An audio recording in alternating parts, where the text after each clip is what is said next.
Hello friends, नमस्कार। Welcome सृजन online classes. ये रेलवे का 5वां सेट है हमारा और इसमें 30 क्वेश्चन होंगे साइंस के और बहुत ही इम्पोर्टेंट होंगे। और हमारे चैनल को ये वीडियो पूरा देखें और चैनल को सब्सक्राइब और शेयर जरूर करें। चलते हैं क्वेश्चन नंबर 1। लेजर बीम का उपयोग होता है आँख की चिकित्सा के लिए। लेजर बीम का उपयोग किया जाता है। नेक्स्ट क्वेश्चन है, कौन सा हार्मोन लड़ो और उड़ो हार्मोन कहलाता है? तो एड्रिनल हार्मोन को उड़ो या लड़ो हार्मोन कहते हैं। यहाँ उन्होंने आंसर ही नहीं लिखा। अगला क्वेश्चन है आपका, ऑक्सीजन की सांद्रता में कमी आती है तो शोषण की गति पर क्या प्रभाव पड़ता है? शोषण नहीं है, श्वसन है। श्वसन।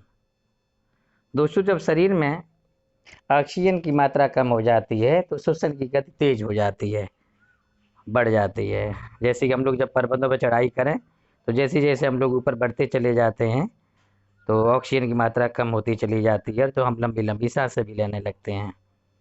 अगला क्वेश्चन है क्वेश्चन नंबर 4। मनुष्य में मांसपेशियों में थकावट किस अम्ल के जमा हो जाने के कारण होती है? तो लैक्टिक अम्ल के जमा होने के कारण थकान महसूस होने लगती है। अगला है आपका, एलिसा टेस्ट किस रोग की पहचान के लिए किया जाता है? एड्स रोग। और यह एक वायरस जनित रोग है, यानी कि वायरस के कारण होता है। इसका अभी कोई भी फिक्स इलाज नहीं आ पाया है। धावन सोडा का रासायनिक सूत्र क्या होता है? रासायनिक नाम है सोडियम कार्बोनेट और सूत्र होता है Na2CO3। अगला क्वेश्चन है आपका क्वेश्चन नंबर 7।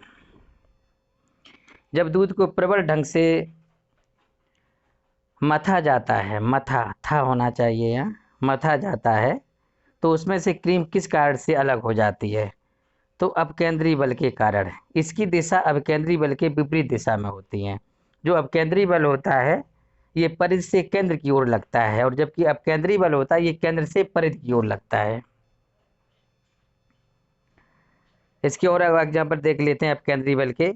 कपड़ा सुखाने की मशीन, दूध से मक्खन निकालने की मशीन आदि सभी अपकेंद्री बल के सिद्धांत पर काम करते हैं। अगला क्वेश्चन है आपका 8। ओजोन परत का क्षरण मुख्य रूप से किसके कारण होता है? तो क्लोरोफ्लोरो कार्बन के कारण होता है। नेक्स्ट है क्वेश्चन नंबर 9। न्यूरॉन क्या होता है? तंत्रिका तंत्र की आधारभूत इकाई है। और एंजाइम क्या होते हैं दोस्तों? एंजाइम प्रोटीन होते हैं। नेक्स्ट क्वेश्चन नंबर है आपका 11। किसी अयस्क को वायु की अनुपस्थिति में उसके गलन बिंदु से कम ताप पर गर्म करने को क्या कहते हैं? तो निष्तापन बोलेंगे उसको वैज्ञानिक भाषा में। अगला क्वेश्चन है, किसी पदार्थ की तरंगें किस प्रकार की होती हैं? तो किसी भी पदार्थ की तरंगें होती हैं दे ब्रोगली तरंगें होती हैं। नेक्स्ट क्वेश्चन नंबर है 13। गैस तापमापी द्रव तापमापियों की तुलना में ज़्यादा संवेदी होते हैं क्योंकि गैस का प्रसार गुणांक पारा अथवा अल्कोहल की अपेक्षा बहुत अधिक होता है। ये ग्रुप डी का पिछले वर्ष का प्रश्न आया है। दोस्तों, बड़े हिसाब से बहुत ही अच्छी तरीके से प्रश्नों का हमारा पूरा वीडियो देखें कि कठिन जरूर लगेंगे लेकिन ये सब इसी प्रकार के क्वेश्चन ग्रुप डी में आते हैं। पर यहाँ हम लोगों को बहुत असुविधा होती है तो आप ऐसे कठिन प्रश्नों को याद करें और इसीलिए गैस तापमापी अधिक सुग्राही होते हैं। अगला प्रश्न है, सभी पौधों की कोशिका भित्ति काय की बनी होती है? तो सेल्यूलोज की कोशिका भित्ति बनी होती है पौधों की। अगला प्रश्न है, हरित गृह प्रभाव ग्रीन हाउस इफेक्ट किस गैस के अधिक मात्रा होने में बढ़ता है? तो कार्बन डाइऑक्साइड गैस की।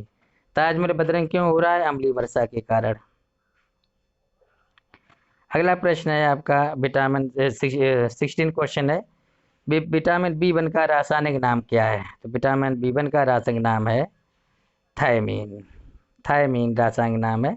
हाइड्रोजन के समस्थानिक कौन कौन होते हैं? तो 3 समस्थानिक है हाइड्रोजन के, प्रोटियम, ड्यूटेरियम और ट्राइटियम। ये हाइड्रोजन के समस्थानिक हैं। समस्थानिक का मतलब दोस्तों वो होता है वे समान तत्व जिनके परमाणु क्रमांक बराबर और परमाणु भार अलग अलग होते हैं वो समस्थानिक कहलाते हैं, और समभारी इसके जस्ट उल्टे होते हैं।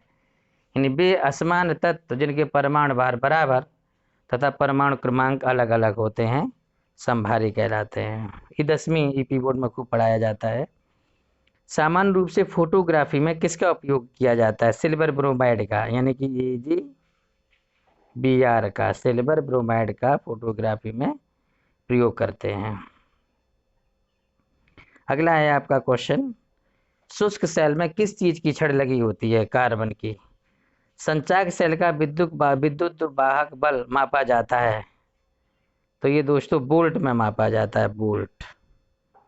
अगला क्वेश्चन नंबर है 21, दूध की शुद्धता किससे मापी जाती है? लैक्टोमीटर से। उच्च तापमान किससे नापते हैं? पायरोमीटर से। 1500 डिग्री सेल्सियस से ऊंचे तापमान को पायरोमीटर से नापते हैं। अगला प्रश्न है, प्रेशर कुकर में खाना जल्दी क्यों पक जाता है? क्योंकि दोस्तों दबाव बहुत ज़्यादा बढ़ जाता है। नेक्स्ट प्रश्न है 24, गुर्दे की निस्यंदन इकाई कौन सी होती है? नेफ्रॉन। ये फिल्ट्रेशन यूनिट होती है, यानी जो गुर्दा होता है वो फिल्ट्रेशन यूनिट जो इकाई होती है वो नेफ्रॉन होती है। गुर्दे की निस्यंदन की इकाई क्या होती है? फिल्ट्रेशन यूनिट क्या होती है? तो आंसर है नेफ्रॉन। बहुत बार पिछले ग्रुप डी पेपरों में ये आया है। अगला प्रश्न है, ईस्ट महत्वपूर्ण स्रोत है, इन ईस्ट में कौन कौन से विटामिन, ईस्ट मीन्स होता है खमीर, खमीर में कौन कौन से विटामिन होते हैं? तो विटामिन B1, B2 और B12। देखो केवल B12 लिख दिया, B12। तो विटामिन B1, विटामिन B2 और विटामिन B12 खमीर यानी कि ईस्ट में होते हैं प्रमुख रूप से। नेक्स्ट आपका है 26, स्फेग्नोमैनोमीटर एक उपकरण है जिससे क्या मापने के लिए उपयोग किया जाता है? रक्तदाब। BP नापते हैं, ब्लड प्रेशर। पश्चिमी मध्य रेलवे का मुख्यालय कहाँ है? जबलपुर में, ये MP में है।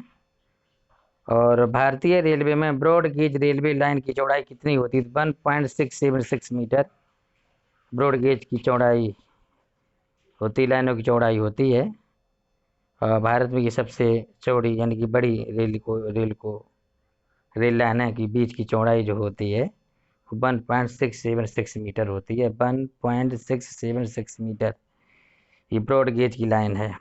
अगला प्रश्न है आपका 29, एवियन इन्फ्लुएंजा का कारणात्मक कौन सा जीव है? तो दोस्तों यह है बैक्टीरिया के कारण होता है, बैक्टीरिया। सूर्य में किस अपक्रिया के कारण ऊर्जा उत्पन्न होती है? भाई हम बता चुके हैं, नाभ की संलयन। और तो दोस्तों ये हमारे 30 इंपॉर्टेंट प्रश्न थे। अब अगर आप हमारे प्रश्नों को पसंद करते हैं तो हमारा प्लीज़ तो शेयर को, हमारे चैनल को लाइक और सब्सक्राइब जरूर करें।